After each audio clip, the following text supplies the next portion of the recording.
It is March 24th, 2023, and I am joining you from some very scenic cherry blossoms. I think this is called the Tidal Basin. You can see the Washington Monument there. You can see some other monuments. Let me see if I can zoom in there. There you go. My face is all blurred out. But I pretty much spent the whole week here, which is why I haven't done a daily update, mainly because it's just been really full days. But Monday was a travel day, and Tuesday we had our first little briefing and getting to meet all of the other creators and the CEO of TikTok, which was pretty cool. And one of the things that I think I'm really appreciating about the creators that they have curated here is that we're from all over the US. For some, this was their first time ever on a plane,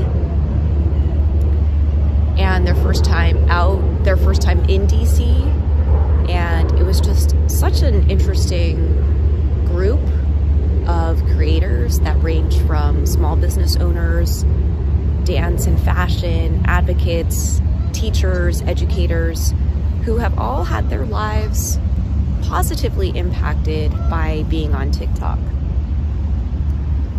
So Wednesday, we were split up into a couple different smaller groups and met with some of our reps in Congress to talk about our experience as a creator. That night we had a press conference, and I got invited to be one of the creators to speak as part of that. We all got to meet the representative ahead of time, Jamal Bowman. And I actually think that was probably one of the highlights of this trip, was just getting to really hear people's stories, other creators' stories, and why this is so important to them. And then on Thursday was the hearing, and I sat in, and Greg was my plus one on this trip. So Greg joined me for the trip and joined for some of the activities. But we went to the hearing, and I had never been to anything like that before, and it was pretty, yeah, I think I'm just coming on this trip learning a lot, grateful for the opportunity to come and advocate and use my voice, and then also learning more about what our representatives are thinking about and what their concerns are. So we stayed for about 3.5 hours, and then I feel like we got the general sentiment of what that was all about, and then left to go take it easy. Today it's a little bit rainy, but I decided to come do this one touristy thing because I don't think I've actually seen the cherry blossoms like this ever. I mean, I grew up here, I went to school here. I do remember one cherry blossom outing, and I feel like we found like the one tree and then came out and took a photo here. But yeah, I think for me, TikTok, and I had an opportunity to speak to a lot of press. I think when I checked, I had like 100 mentions, over 100 mentions yesterday, which was amazing. Like, it's great to see that there's so much interest in this, and it kind of reminded me of like how I ended up on TikTok and creating content in the first place, was that we couldn't get traditional media to cover the things that we cared about, and so we needed to be our own hype people and become our own press. And yeah, I guess I'll share a little bit of my TikTok journey. I don't know if I should head toward the monuments, but I joined TikTok in 2020, like many others, and for me, I was looking for a way to amplify my advocacy, continue to build my community. I had started Diversability in 2009, and so what is it, like over 10 years later, 11 years later, I like had my first viral video and realized that there were a couple like really fascinating things.